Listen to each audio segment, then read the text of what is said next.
আসসালামু আলাইকুম। Java programming এর চতুর্থ টিউটোরিয়ালে আপনাদের সবাইকে স্বাগত জানাচ্ছি। আমি ফয়সাল রিমন। আজকের টিউটোরিয়ালে আমরা দেখব যে কিভাবে একটা জাভা প্রোগ্রামে আমরা ডেটাগুলো লিখব, কিভাবে কোডগুলো লিখব, এই স্ট্রাকচারগুলো আমরা ব্রিফলি একটু আলোচনা করব। মেথড এর হেডার, মেথডের বডি সম্পর্কে আলোচনা করব, আর আমরা ভেরিয়েবল সম্পর্কে আলোচনা করব। তো এগুলো মুখে বললে আসলে আপনাদের বোধগম্য হবে না, আপনাদেরকে দেখাই। যদিও পূর্ববর্তী টিউটোরিয়ালগুলোতে আপনারা অলরেডি বুঝে গেছেন যে জাভা কীভাবে লিখতে হয়, প্রত্যেক লাইন বাই লাইন কীভাবে হয়, মেথড কীভাবে লিখতে হয় এগুলো বুঝে গেছেন। তারপর আমি ব্রিফলি একটু ডিসক্রাইব করতেছি। আমাদের প্রথম যে ক্লাসটা ক্রিয়েট করেছিলাম, ক্লাস ক্রিয়েট হওয়ার সাথে সাথে আমরা একটি ফার্স্ট ক্লাস নামে একটি ফাইল ক্রিয়েট হয়, জাভা ফাইল ক্রিয়েট হয়। তার মধ্যে আমরা কি লিখেছিলাম, প্রথমে ক্লাস নেম হয়েছিল। তো ক্লাস নেম আমরা এইভাবে দিয়েছি, ক্লাস, তারপর হচ্ছে ক্লাস নেম।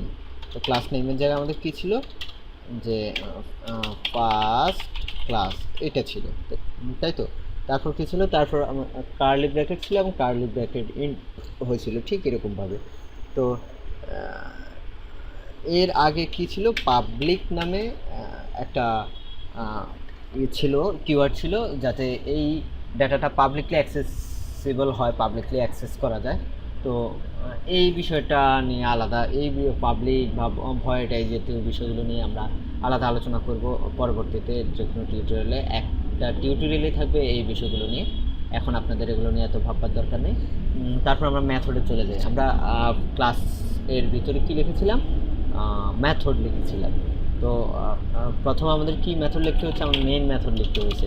আমাদের কিন্তু ভিন্ন ভিন্ন নাম হতে পারে মেথডের, কিন্তু সমস্যা হচ্ছে যে প্রথমে মেইন মেথডটা অবশ্যই থাকতে হবে, এবং সমস্ত অন্য মেথডগুলো যেগুলো, সেগুলোকে মেইন মেথডের মাধ্যমে আসলে অ্যাক্সেসিবল করতে হবে পুরো প্রোগ্রামটার মধ্যে। তো আমরা কিভাবে লিখেছিলাম, আমরা লিখেছিলাম এইভাবে, public void, public static void main. তারপর আমরা কি দিয়েছিলাম, মেইনের ভিতরে মেইনের প্যারামিটার দিয়েছিলাম। তো ফার্স্ট প্যারামিটার ছিল, আমরা কী নিয়ে কাজ করবো, স্ট্রিং নিয়ে। এগুলো এগুলো বোঝার দরকার নেই, আলাদাভাবে আমরা এগুলো নিয়ে আলোচনা করব। তারপর আর্গুমেন্টসের জন্য আর্গুমেন্টস দিয়েছিলাম। তারপর আমরা আবার কার্লি ব্র্যাকেট দিয়েছিলাম। তো আমাদের এই যে কার্লি ব্র্যাকেট শুরু থেকে কার্লি ব্র্যাকেট শেষ হওয়া পর্যন্ত এইটুকু হচ্ছে আমাদের মেথডের বডি। আর এই যে তার আগের যেইটুকু কোড আমরা লিখেছি সেগুলো হচ্ছে আমাদের একটা মেথডের হেডার। হেডার আর বডি কেন আলাদাভাবে আলোচনা করলাম, এটা যারা HTML করে এসেছেন আগে থেকে তারা খুব ভালোভাবে বুঝতে পারবেন। যদিও জাভা প্রোগ্রামিংয়ের হেডার এবং বডির সাথে HTML এর প্রোগ্রামিং এর বডির বা হেডারের তেমন কোনো মিল নেই, সেটা ভিন্ন রকম ল্যাঙ্গুয়েজ, এটা ভিন্ন রকম ল্যাঙ্গুয়েজ। তারপরেও ওইটার সাথে তুলনা করলে আপনারা দ্রুত মনে রাখতে পারবেন যদি আপনার আগে থেকে HTML জানা থাকে। আমি জানি এখানে যারা আমার টিউটোরিয়াল দেখবেন অধিকাংশেরই আগে থেকে HTML জানা। তো আমরা কিন্তু এইভাবেও শুধু একটা কোড লিখতে পারি, শুধু ভয়েড, তারপর মেথডের নেম। তো আমরা পাবলিকলি অ্যাক্সেসিবল করার জন্য পাবলিক লিখেছি, আর হচ্ছে স্ট্যাটিকভাবে কাজ করবে এটা স্ট্যাটিক লিখেছিলাম। তো এই মেথডের ভিতরে আমরা কি লিখেছিলাম, আমরা স্টেটমেন্ট লিখেছিলাম, অর্থাৎ বডির ভিতরে আমরা স্টেটমেন্ট লিখেছিলাম। আউটপুট করার জন্য আমরা কি লিখেছিলাম, সিস্টেম, যেটা সিস্টেমে আউটপুট দেখাবে সেটার জন্য আমরা লিখেছিলাম সিস্টেম আউট, তারপর প্রিন্ট লাইন, এভাবে লিখেছিলাম। প্রিন্ট লাইনের ভিতরে আমরা প্রিন্ট লাইনের ভিতরে আমরা কোনো কিছু প্রিন্ট করেছিলাম, কোনো কিছু আমরা প্রিন্ট করেছিলাম। তো এই হচ্ছে, এই যে এখানে হচ্ছে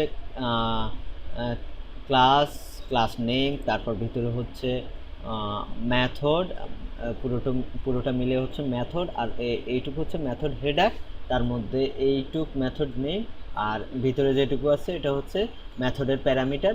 আর কার্লি ব্র্যাকেট, মেথডের পরে কার্লি ব্র্যাকেটের ভিতরে যেটুকু আছে সেগুলো হচ্ছে আমাদের স্টেটমেন্ট। এর ভিতরেই হচ্ছে, এই স্টেটমেন্টগুলোই হচ্ছে আমাদের মূল প্রোগ্রাম।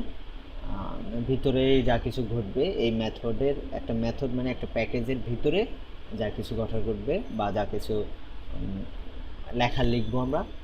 তো এই ছিল মোটামুটি আমাদের জাভা প্রোগ্রামের কোডিং স্ট্রাকচার নিয়ে আলোচনা। তারপর আমরা পরবর্তী যে বিষয়টা নিয়ে আজকে আলোচনা করব সেটা হচ্ছে ভেরিয়েবল। ভেরিয়েবল হচ্ছে কোনো একটা মান বা কোনো একটা ভ্যালুর প্লেস হোল্ডার।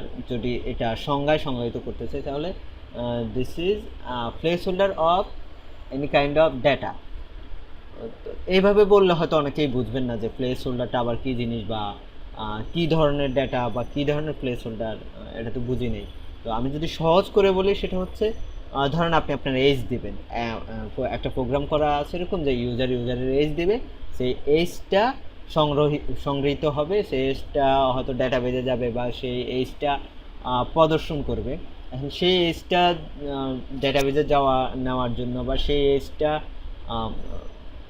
আপনার প্রিন্ট করার জন্য আমাদের কিন্তু ডিরেক্ট এইজটা প্রিন্ট করলে হবে না, কারণ ডিরেক্ট যে ইউজার যেই ইনপুটটা দেবে এইজটা সেটা কিন্তু আমরা আগে থেকে জানি না। সাপোজ কোনো ইউজার দেবে 33, কোনো ইউজার দেবে 24, কোনো ইউজার দেবে 25, এই মানটা কিন্তু এই ভ্যালুটা কিন্তু আমরা আগে থেকে জানি না। তো এই ধরনের ভ্যালুকে হোল্ড করার জন্য আমরা কি করব, যখন একটা ভ্যারিয়েবল ক্রিয়েট করব তারপরে এই ভ্যারিয়েবলটার ভ্যালু ইউজার থেকে নেব। এখন এটা অনেক পরের কথা আমি বললাম। আমি যদি এখন সিম্পলি বলি যে আমরা 5 একটা ভ্যালু নেব বা 5.28 একটা ভ্যালু নেব, এই ভ্যালুটাকে আমরা একটা ভ্যারিয়েবলের মধ্যে রাখবো। তো আমরা ধরুন এক্স নামের একটা ভ্যারিয়েবল করলাম, এটার মধ্যে এই ভ্যালুটা আমরা রাখলাম। এক্সের জায়গায় অবশ্যই আপনারা একটা সিমেন্টিক নাম দেবেন। সিমেন্টিক মিনস হচ্ছে যেটা পরবর্তীতে পড়ে আপনিও বুঝতে পারবেন, অন্য কোডার বা অন্য প্রোগ্রামারও বুঝতে পারবে যে এটা দ্বারা এটা মিন করছে।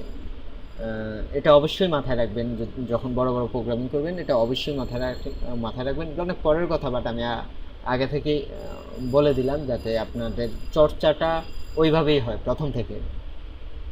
তো আমরা আপাতত এক্স ইউজ করে আমাদের প্রোগ্রামের কাছে। তো দেখেন এখানে একটা ইরর দেখাচ্ছে। ইরর কেন দেখাচ্ছে?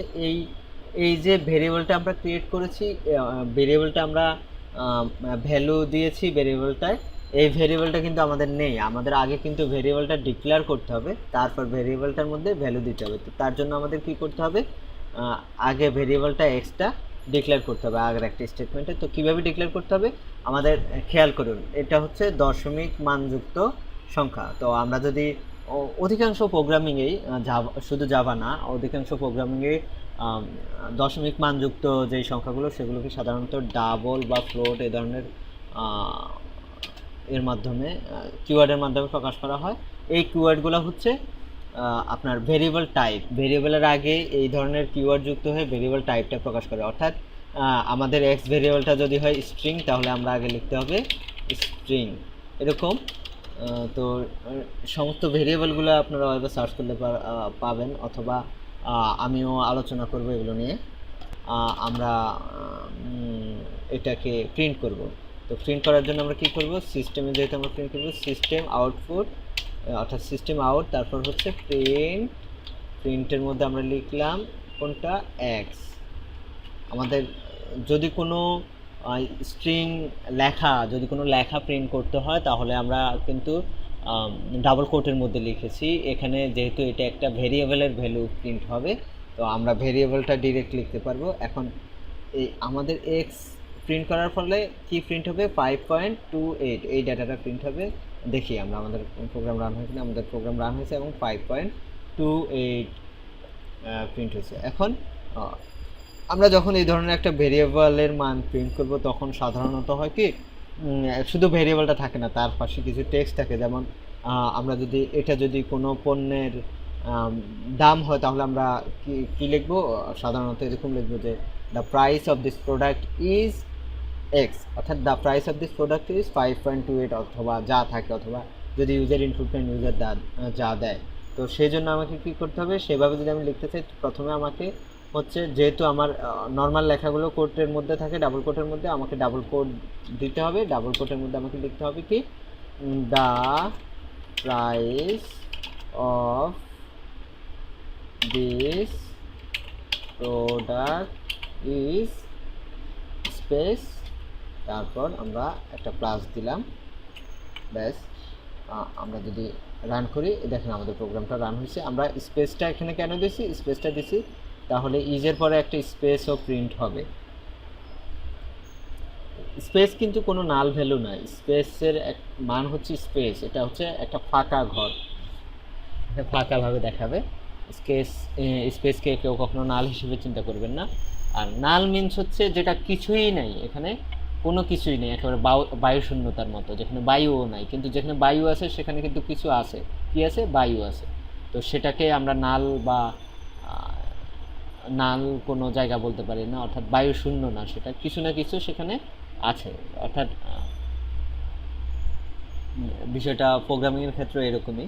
তো আমরা যদি চাই যে দুটো স্টেটমেন্টে প্রিন্ট হবে, তাহলে হচ্ছে আমার আম, এরকমভাবে দেব আমি এখানে, তারপর হচ্ছে আবার আমি সিস্টেম দেব, আউট দেব, প্রিন্ট দেব, তারপর কি দেবো এখানে এক্স দেব, তাহলে কি হবে? একই রকমভাবে প্রিন্ট হবে। কারণ কি? কারণ হচ্ছে আমরা যে প্রিন্ট ইউজ করেছি, প্রিন্ট ইউজ করার কারণে একই লাইনে প্রিন্ট হয়েছে। আমরা যদি এখানে প্রিন্ট লাইন দিই, দেখেন এখানে যদি প্রিন্ট লাইন দিই, তাহলে আমাদের কীরকম প্রিন্ট হবে? যে আগের লাইনটা আগের লাইনে প্রিন্ট হবে, আর পরের লাইনটা আমাদের নিচে চলে আসবে। অর্থাৎ রান হওয়ার পরে নতুন একটা লাইনে কার্সর চলে যাবে। আমরা যদি প্রিন্ট লাইনটা এখানে না দিয়ে এখানে দেই, দেখেন কি হয়? আমাদের কিন্তু প্রোগ্রামটা বুঝে নেবে। অর্থাৎ লাইন ক্রিয়েট হয়েছে এইটার পর, 5.28-এর পর লাইন ক্রিয়েট হয়েছে, যার কারণে আমাদের লাইনটা ঠিক বোঝা যাচ্ছে না। আমরা যদি আরেকটা লাইন এখানে প্রিন্ট করি, তাহলে কিন্তু এটার নিচের লাইনে আসবে। তো এই ছিল আমাদের আজকের টিউটোরিয়াল। আমরা আজকে কি নিয়ে আলোচনা করলাম? প্রথমে হচ্ছে জাভা প্রোগ্রামিংয়ের কোডিং স্ট্রাকচার নিয়ে আলোচনা করলাম, তারপর আমরা ভেরিয়েবল নিয়ে আলোচনা করলাম, এবং আমরা প্রিন্ট এবং প্রিন্ট লাইনের মধ্যে পার্থক্যটা বোঝালাম। এই ছিল আমাদের আজকের টিউটোরিয়াল। ধন্যবাদ আমার টিউটোরিয়াল দেখার জন্য।